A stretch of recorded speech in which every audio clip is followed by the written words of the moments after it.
Bonjour et bienvenue sur Psychologie Motion Culture. Je suis Florence Coteau, praticienne en psychothérapie et en PNL. Je suis ravie de vous retrouver aujourd'hui. J'espère que vous allez bien. Pour retrouver tous les témoignages de la chaîne et les hors-séries, je vous invite à vous abonner à votre chaîne et n'hésitez pas à me laisser votre commentaire. Rejoignez-moi également sur Instagram. Aujourd'hui, nous n'allons pas faire la connaissance d'un témoin et de son parcours dans l'obésité, non. Nous allons faire un peu d'histoire. Nous allons parler de l'histoire de l'obésité. On y va. Les premières représentations de l'obésité datent de la préhistoire. Les fouilles archéologiques ont mis à jour des statuettes de femmes plantureuses dès le Paléolithique. Cette période commence avec l'apparition de l'homme il y a environ 2,6 millions d'années en Afrique et s'achève vers 10 000 ans avant Jésus-Christ. Alors je ne suis pas historienne et je ne vais pas forcément rentrer dans tous les détails, mais globalement, pendant le Paléolithique, l'être humain vit majoritairement de la chasse et de la cueillette. On est sur un mode de vie nomade qui doit laisser probablement peu de place à la surcharge pondérale et encore moins à l'obésité. Vient ensuite le néolithique, qui va de moins 10 000 avant Jésus-Christ à moins 2200 avant Jésus-Christ. C'est le moment où les hommes se sédentarisent, abandonnent la vie nomade et commencent à adopter un mode de vie tourné vers l'agriculture et l'élevage. Ils deviennent paysans. L'approvisionnement en nourriture, pour le coup, tend vers une certaine stabilité. On retrouve dans les fouilles des objets en céramique, des poteries et des objets ayant été polis comme certains outils en pierre tels que les haches. Là aussi, les fouilles archéologiques mettent à jour des statuettes de femmes obèses. Si les conditions de vie sont plus confortables qu'au Paléolithique, on n'est pas non plus dans un mode de vie favorisant l'obésité. Aux bonnes années de récolte suivent les moins bonnes, voire les très mauvaises, entraînant des périodes de famine. Quoi qu'il arrive, bonne ou mauvaise récolte, le travail de paysan brûle des calories ingérées. Bref, ces statuettes ne sont probablement pas, là encore, représentatives d'une réalité du néolithique.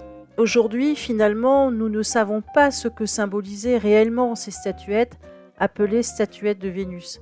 Alors, il y a plusieurs significations qui ont été proposées et ce sont bien évidemment des interprétations. Donc, rien n'est sûr, bien sûr.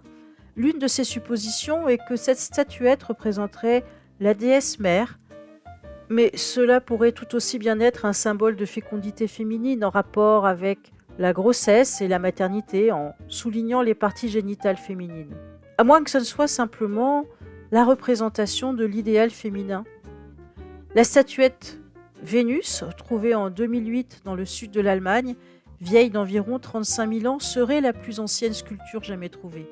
Cette statue est grasse, elle a une poitrine très généreuse et de grosses fesses. Clairement, elle est sexuellement très suggestive. Elle pourrait effectivement représenter un idéal féminin, mais elle pourrait tout aussi bien représenter la fertilité. Sortons à présent de la préhistoire. Pour tout ce qui va suivre, nous avons des traces écrites. Les dangers du surpoids ont déjà été pointés dans l'Antiquité par Hippocrate qui associait l'obésité à un risque accru de mort subite. Il attribuait cette graisse en excès à une mauvaise hygiène de vie. Nous savons, toujours grâce à des écrits, qu'il y avait des problèmes d'obésité dans la Rome antique. Bien évidemment, cela restait exceptionnel puisque l'alimentation était souvent limitée aux ressources locales et aux saisons. De ce fait, la majorité des populations n'avait pas un accès constant aux aliments caloriques et même, je dirais, n'avait pas un accès constant à la nourriture, tout simplement. Cependant, il existait des cas d'obésité chez les élites. Nous savons qu'il y a eu des empereurs romains qui étaient obèses en raison d'une alimentation excessive et d'un manque d'activité physique. Entrons maintenant dans le Moyen-Âge. Pour mémoire, le Moyen-Âge commence en l'an 500 jusqu'à l'an 1500. Au tout début du Moyen-Âge, la surcharge pondérale est un signe extérieur de richesse et une promesse de vigueur, de force et de santé. Elle est un signe d'opulence puisque la personne grosse a un accès régulier à la nourriture et n'est pas obligée de travailler. Le gros est synonyme d'abondance et de santé ainsi qu'une promesse de longévité car Cet excès de graisse va lui permettre de tenir en cas de famine. À cette époque, la surcharge pondérale est aussi un signe de sensualité. Les femmes étaient choisies pour porter des enfants, on les choisissait bien grasses et bien dodues, avec une poitrine opulente pour garantir un bon allaitement et des hanches bien larges pour donner naissance à des bébés bien gras, promesse de santé et de vigueur. La minceur et plus encore la maigreur dénotaient la maladie et de fait, les personnes maigres étaient mises à distance, elles étaient rejetées. Cependant, l'obésité commence à attirer l'attention des médecins de l'époque. Ils ont remarqué qu'au-delà d'un certain tour de taille, l'embonpoint n'est plus une force, mais plutôt une faiblesse. Qu'au-delà d'un certain seuil, le très gros a des difficultés à se déplacer, il souffre. Il ne peut plus monter à cheval, il est empêché.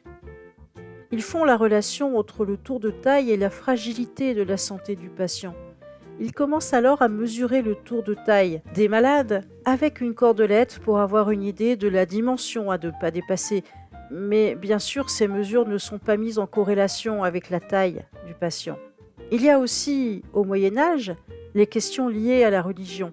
La gourmandise est un péché et s'oppose là une question morale. À l'époque médiévale, il existe donc deux types de grosseur pour les médecins. La première qui représente la force et la vigueur, et l'autre, la faiblesse du corps. Mais quoi qu'il arrive, même si les médecins s'en inquiètent, un gros ou un obèse reste socialement puissant, il est envié.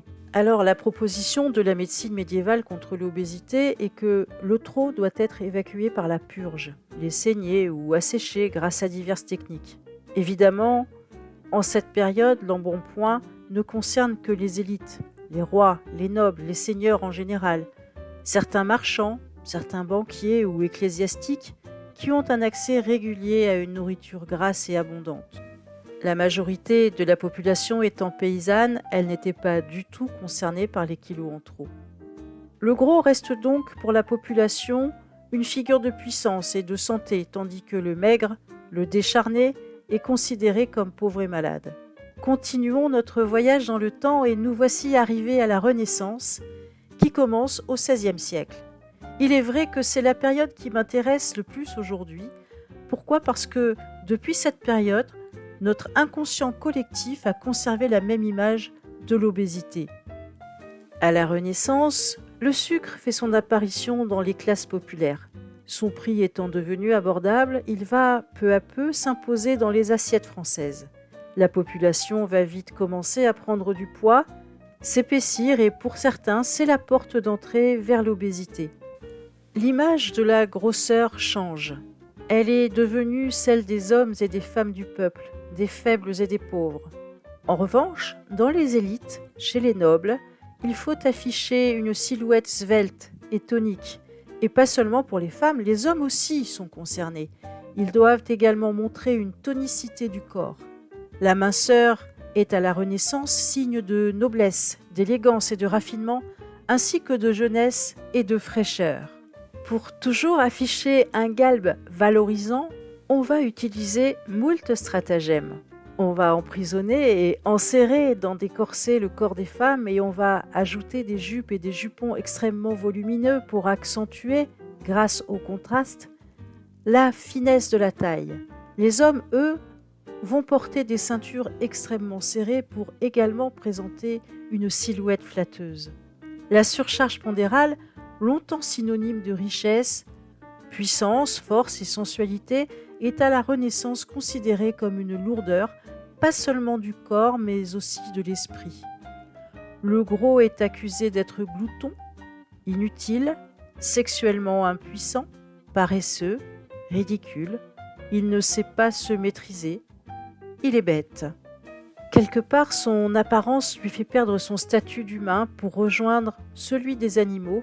Et pour tout cela, il est raillé, moqué, méprisé et rejeté par la société. Pour autant, les connaissances médicales de la Renaissance ne sont finalement pas plus précises qu'au Moyen-Âge. On ne pèse pas les patients, il n'y a pas de relevé particulier et les façons de faire perdre de la graisse au gros restent à peu près les mêmes, à savoir les restrictions alimentaires, les saignées et les purges. En 1701, le terme d'obésité fait son apparition dans le dictionnaire.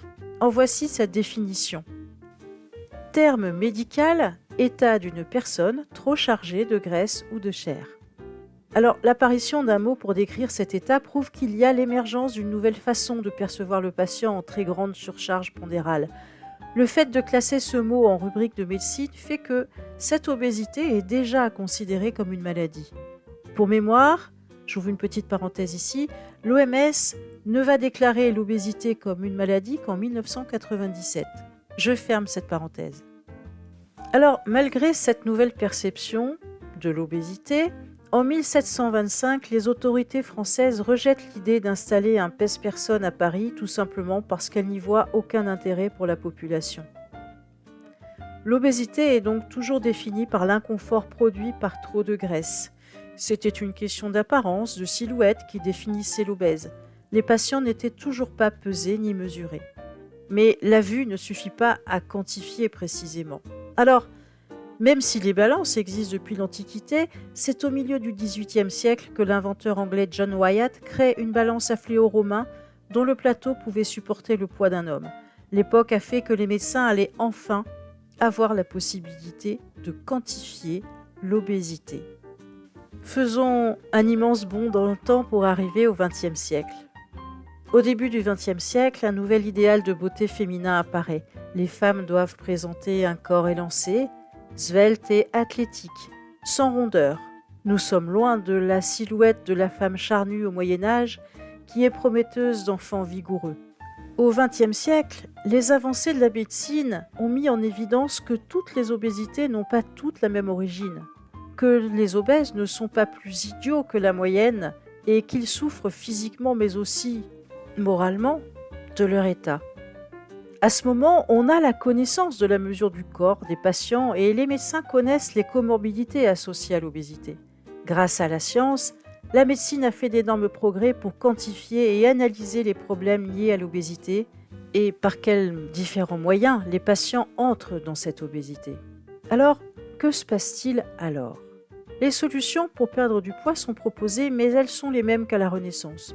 Diminuer les apports caloriques et avoir une activité physique. La part psychologique, le principe hormonal, les différents traitements qui augmentent le poids et la taille de la silhouette ne sont toujours pas pris en compte malgré les connaissances de la médecine moderne. Que se passe-t-il alors ? Les obèses sont toujours martyrisés par la société. Avec les congés payés du milieu du XXe siècle, les corps s'exposent sur les plages, les vêtements s'allègent, les corps se découvrent. Les obèses ainsi dénudés attirent les regards et les moqueries. Que se passe-t-il alors ? Arrive l'explosion des régimes en tout genre. Il y a un marché florissant dont il faut profiter. Dans cette seconde partie du XXe siècle, règne la dictature de la minceur et c'est toujours d'actualité. Le XXe siècle est le siècle de l'image avec le cinéma, la télévision, la presse. Il faut par tous les moyens maigrir, il faut être mince et pour la première fois de l'histoire de l'humanité, la maigreur n'est plus un tabou. Elle est même encouragée. Il faut dire que les épisodes de famine sont loin. Et la maigreur est encouragée par les créateurs de mode et donc les mannequins et les stars du petit comme du grand écran qui portent leurs vêtements. Et si la première description clinique de l'anorexie a été faite en 1873, c'est au XXe siècle qu'elle va se répandre dans les pays occidentaux, surtout dans la population adolescente féminine. Au commencement, la volonté de ces jeunes filles est de vouloir maigrir pour ressembler aux mannequins et autres artistes qu'elles voient en permanence sur les écrans et dans les magazines.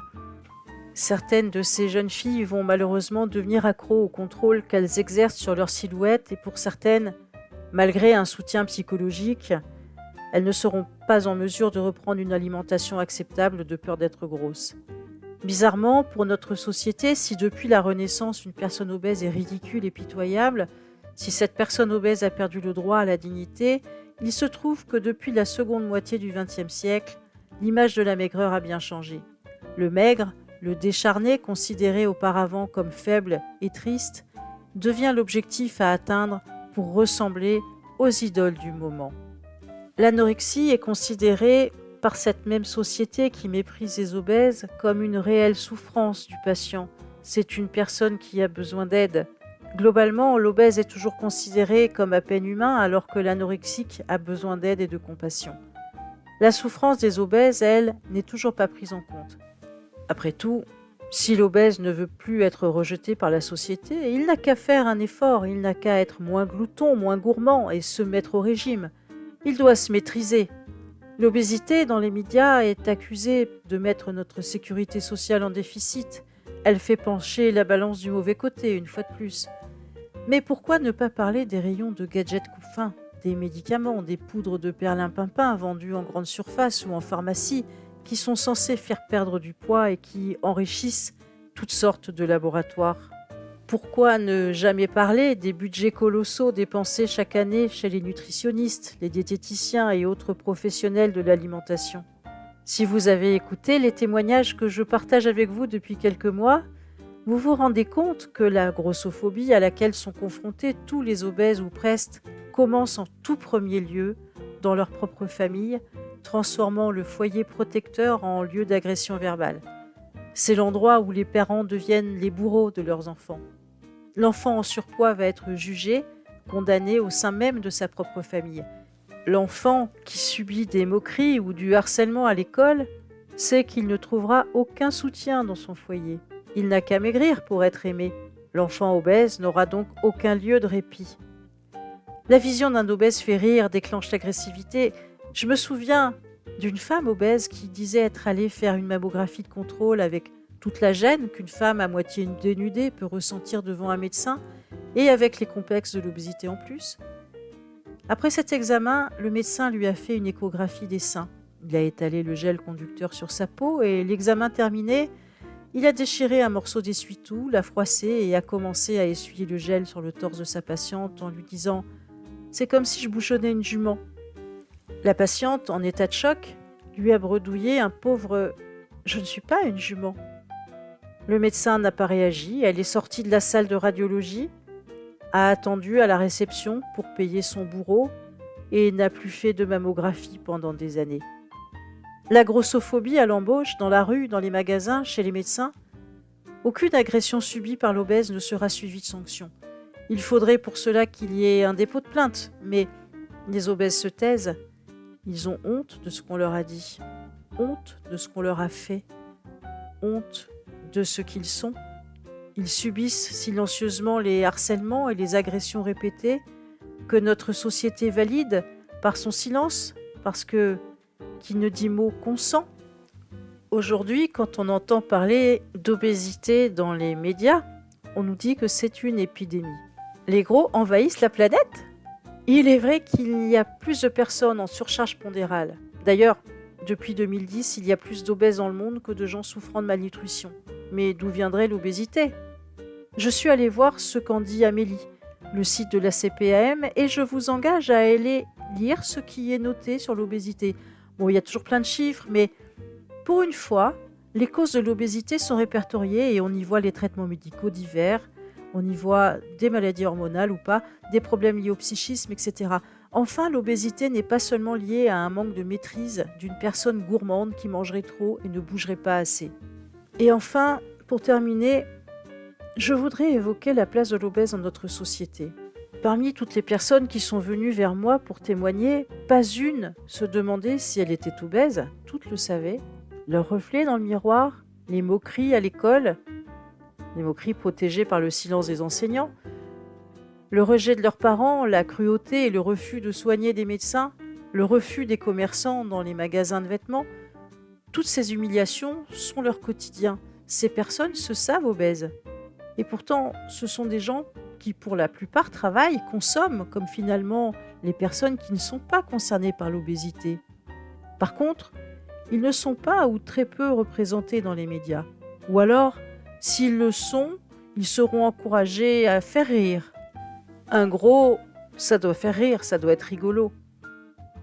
L'obèse n'est pas aussi crédible qu'un mince. Qui a vu un présentateur de journal télévisé obèse ?